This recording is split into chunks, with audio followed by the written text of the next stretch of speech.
Um grupo de 10 indivíduos recebe um convite para passar uns dias numa mansão luxuosa situada numa ilha isolada no sudeste da Inglaterra. Nenhuma daquelas pessoas se conhece, só que chegando lá, eles descobrem que o que deveria ser dias de lazer, na verdade é um jogo de sobrevivência, porque eles começam a ser assassinados até não sobrar nenhum.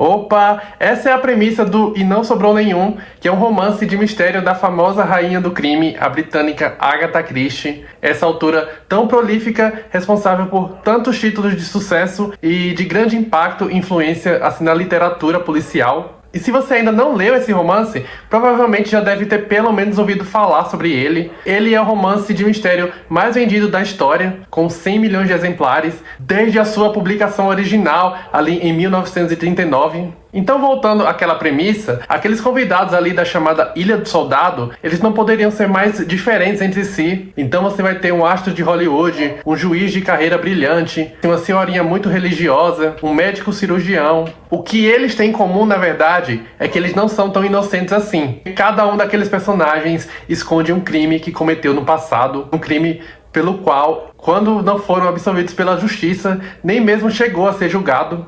Ou seja, assassinando aquelas pessoas, o misterioso anfitrião da ilha que convidou todos eles pra lá, na verdade está fazendo a justiça que nunca foi feita. Assim que eles chegam, na mesma noite, já começam as mortes e assim também a corrida pela sobrevivência. O que torna toda aquela situação mais sádica é que os assassinatos eles vão ocorrer da mesma maneira ditada em um poema que cada um dos personagens tem estampado em seus quartos, e que no caso é uma cantiga antiga do século XIX, sobre 10 soldadinhos que vão morrendo um por um. Um poema bastante infantil, só que também é bem bizarro. E como você já deve ter percebido, eu tô segurando esse exemplar aqui com o título Casa dos 10 Negrinhos. Isso acontece porque essa é uma tradução mais antiga brasileira, que vai seguir o título original da obra de quando ela foi publicada lá no final dos anos 30. Então esse título original, ele vai trazer uma palavra de língua inglesa que é muito pejorativa para se referir a pessoas pretas. E desde o final dos anos 80, se não me engano, o livro vem sendo publicado com esse título E Não Sobrou Nenhum, que inclusive também faz uma alusão muito direta ao poema aqui da história, que vai inspirar a ordem e a maneira de morrer de cada um dos convidados. Essa edição que eu tenho aqui, inclusive, ela é dos anos 80, ela foi publicada pela Abril Cultural.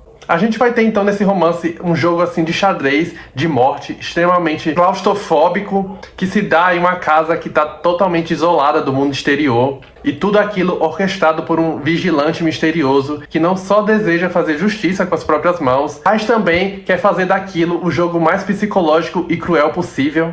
Até porque ele também vai brincar bastante com os limites de cada uma de suas vítimas. Os convidados, eles não conseguem sair da ilha porque eles estão isolados, o mar está revolto e também não tem nenhuma previsão de um barco chegar e nenhum outro meio de comunicação. E durante o desenrolar da história, a gente vai ver como os rastros de um crime do passado ainda vão reverberar bastante no interior dos personagens. A justiça do homem só não é mais implacável do que a culpa e o remorso. Até porque alguns daqueles crimes foram cometidos de uma maneira assim, até culposa. Ou seja, seus responsáveis, eles acabaram por contribuir meio que indiretamente para a morte de outra pessoa. Por exemplo, você vai ter uma personagem que contribuiu para o afogamento de uma criança, ou outra que contribuiu para o suicídio de alguém.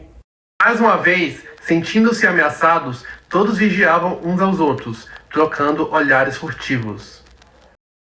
Esse é um romance bastante sombrio também, porque ele vai jogar com as máscaras usadas por figuras que, por excelência, são respeitadas na sociedade. Todos os personagens são burgueses, então eles desfrutam de altos privilégios, e naquela situação extrema, eles não demoram assim para demonstrar o pior que existe neles. É uma proposta que, inclusive, vai lembrar bastante o filme O Anjo Exterminador, do espanhol Luis Buñuel. Principalmente quando ele vai acontecer dentro dessa ideia de aprisionamento de gente que é bem relacionada e tudo enquanto experimento social. É claro, essa é uma ideia que vai ser trabalhada pela Agatha Christie, a veia mais do mistério e do suspense. Aquelas figuras estão perfeitamente escondidas em suas fachadas morais, em representações de valor que elas apresentam perante a sociedade. E ao longo dos anos, depois desses crimes que eles cometeram, eles conseguiram construir diversas justificativas para aquilo. A grande sacada é que com isso a gente não sente de fato uma empatia por aquelas pessoas. Enquanto leitor, a gente fica muito mais interessado em saber como aquelas mortes vão acontecer e como todo aquele mistério vai ser resolvido. Os personagens aqui vão criar alianças, desavenças, um vai desconfiar do outro. Eles começam a medir quem é mais ou menos culpado, ou quem seria aquele anfitrião misterioso que tá matando todo mundo e que supostamente estaria ali infiltrado. Mesmo numa situação como aquela, vai ser o ego e o individualismo que vai falar mais alto. A cena que se seguiu parecia de uma cena cômica de uma pantomima. Cada convidado pousou a mão na maçaneta da porta de seu respectivo quarto.